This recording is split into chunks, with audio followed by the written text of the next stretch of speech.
Monsoon पूरे देश में पहुंच चुका है, लेकिन सवाल यह है कि जब मॉनसून आ गया है तो बारिश आखिर कहां गई। एक तरफ उत्तर प्रदेश और बिहार के कई जिलों में भारी बारिश से लोग परेशान हैं, तो दूसरी तरफ अरुणाचल और असम में बाढ़ ने हजारों लोगों की जिंदगी प्रभावित कर दी है। वहीं दूसरी तरफ मध्य प्रदेश के कई जिलों में सूखे जैसे हालात हैं और देश के बड़े हिस्से में बादल तो हैं लेकिन बारिश नहीं, यानी तस्वीर बेहद उलझी हुई है। तो आखिर मॉनसून कमजोर क्यों पड़ गया? नमस्कार, आप देख रहे हैं न्यूज़ 18 का डिजिटल प्लेटफॉर्म और मैं हूं आपके साथ जागृति खंतवाल। सबसे बड़ा सवाल आज यही उठ रहा है कि जब देश में मॉनसून कमजोर पड़ रहा है तो देश में बारिश कितनी कम हुई है, अल नीनो का इसमें क्या संबंध है और क्या आने वाले दिनों में बारिश की कमी पूरी हो पाएगी। आइए पूरे मौसम का गणित विस्तार से समझते हैं।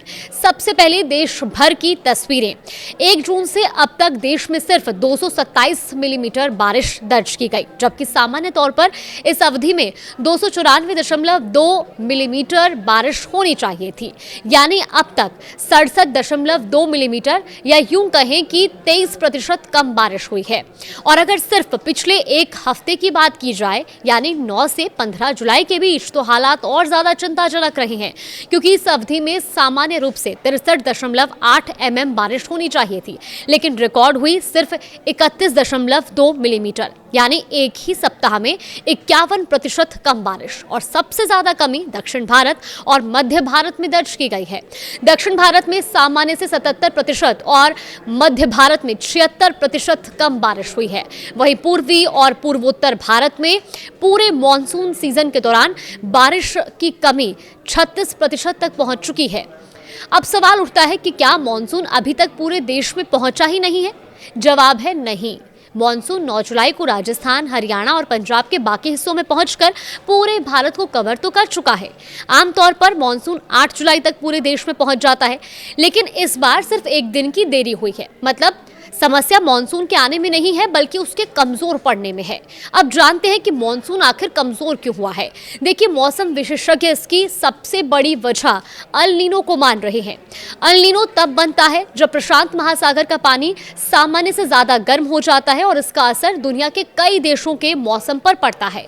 भारत में अक्सर अल नीनो का संबंध कमजोर मॉनसून और कम बारिश से देखा जाता है। अब मौसम विभाग का कहना है कि फिलहाल अल नीनो की स्थिति बनी हुई है और मॉनसून के दौरान इसके और मजबूत होने की संभावना है, और अगर ऐसा हुआ तो आने वाले हफ्तों में भी बारिश पर इसका असर देखने को मिल सकता है। अब राज्यों की स्थिति पर नजर डालते हैं। उत्तर प्रदेश और बिहार के कई जिलों में इस समय भारी बारिश हो रही है। यूपी के 10 और बिहार के 8 जिलों में तेज बारिश दर्ज की जा रही है। मौसम विभाग ने हरदोई, लखनऊ, रायबरेली, सीतापुर और उन्नाव समेत उत्तर प्रदेश के 36 जिलों में बारिश का अलर्ट भी जारी किया है। तो दूसरी तरफ अरुणाचल प्रदेश में पिछले 24 घंटों के दौरान बाढ़, लैंडस्लाइड और बारिश से 1,02,000 से ज्यादा लोग प्रभावित हुए हैं। अब तक 7 लोगों की मौत हो चुकी है और 29 लोग घायल हुए हैं। वहीं असम के 6 जिलों में 99 गांव बाढ़ की चपेट में हैं, जहां 37,032 लोग प्रभावित हैं। ओडिशा के पुरी में गुरुवार को यात्रा के दौरान भी लगातार भारी बारिश हुई, लेकिन इसी समय मध्य प्रदेश के जबलपुर, रीवा, सागर, शहडोल समेत 35 जिलों में सूखे जैसे हालात बने हुए हैं। यानी देश के अलग अलग हिस्सों में मौसम की तस्वीर बिल्कुल अलग है। अब सवाल, आने वाले दिनों में क्या राहत मिलने वाली है? देखिए, मौसम विभाग के अनुसार 16 से 22 जुलाई के बीच देश के कई हिस्सों में अच्छी बारिश की संभावना है। इसमें हिमाचल प्रदेश, उत्तराखंड, जम्मू कश्मीर और पूर्वी उत्तर प्रदेश में भारी से बहुत भारी बारिश हो सकती है।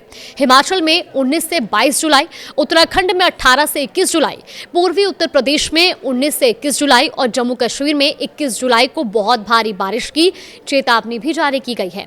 हालांकि लगातार बारिश के कारण इन इलाकों में भूस्खलन, फ्लैश फ्लड और सड़कें बंद होने जैसी समस्याएं भी सामने आ सकती हैं। इसीलिए स्थानीय प्रशासन और मौसम विभाग की चेतावनियों का पालन करना जरूरी होगा। वहीं पूर्वी भारत में भी बारिश की गतिविधियां बढ़ने की संभावना जताई गई है। 16 जुलाई को बंगाल की खाड़ी में बने कम दबाव के क्षेत्र के कारण ओडिशा के कुछ हिस्सों में बहुत भारी बारिश हो सकती है। बिहार और उत्तर बंगाल में 18 से 20 जुलाई के बीच अच्छी बारिश का अनुमान है। वहीं असम, मेघालय और अरुणाचल प्रदेश में पूरे पूरे हफ्ते बारिश जारी रहने की संभावना है। अगर दिल्ली एनसीआर की बात करें तो यहाँ कुछ जगहों पर बारिश हो सकती है, लेकिन सप्ताह के शुरुआती 2 दिनों में ज्यादा राहत मिलने की उम्मीद नहीं है। मौसम गर्म और उमस भरा बना रहेगा। अधिकतम तापमान सामान्य से 2 से 4 डिग्री सेल्सियस तक ज्यादा रह सकता है, यानी हल्की बारिश जरूर हो सकती है, लेकिन उमस से पूरी राहत नहीं मिलेगी। इस बार मौसम का एक और हैरान करने वाला पहलू भी सामने आया है, वो है जुलाई में हीट वेव की संभावना। देखिए, तटीय आंध्र प्रदेश और रायलसीमा में 16 जुलाई को हीट वेव चल सकती है, जबकि तमिलनाडु और पुडुचेरी में 16 और 17 जुलाई को गर्म हवाओं जैसी स्थिति बनने की संभावना है। आमतौर पर जुलाई मानसून का सबसे सक्रिय महीना माना जाता है, लेकिन जहां बारिश नहीं हो रही और आसमान साफ है, वहां तेज धूप और गर्म हवाओं के कारण हीट वेव जैसी परिस्थितियां बन रही हैं। हालांकि राहत की बात यह भी है कि 23 से 29 जुलाई के बीच देश में कहीं भी हीट वेव की संभावना नहीं जताई गई है। अब सबसे अहम सवाल, क्या बारिश की ये कमी पूरी हो पाएगी? तो देखिए, मौसम विभाग का अनुमान है कि 23 से 29 जुलाई के दौरान मॉनसून की स्थिति में कुछ सुधार हो सकता है। मॉनसून ट्रफ अपनी सामान्य स्थिति के करीब लौट सकती है। अगर ऐसा हुआ तो उत्तर पश्चिम भारत में बारिश बढ़ सकती है। साथ ही गुजरात, कोंकण, गोवा, तटीय कर्नाटक और केरल के कई इलाकों में भी अच्छी बारिश की संभावना है, लेकिन कुछ क्षेत्रों में सामान्य से कम बारिश की आशंका अभी भी बनी हुई है। इसका सबसे बड़ा असर किसानों पर पड़ सकता है। जुलाई खरीफ फसलों की बुआई का सबसे महत्वपूर्ण महीना होता है।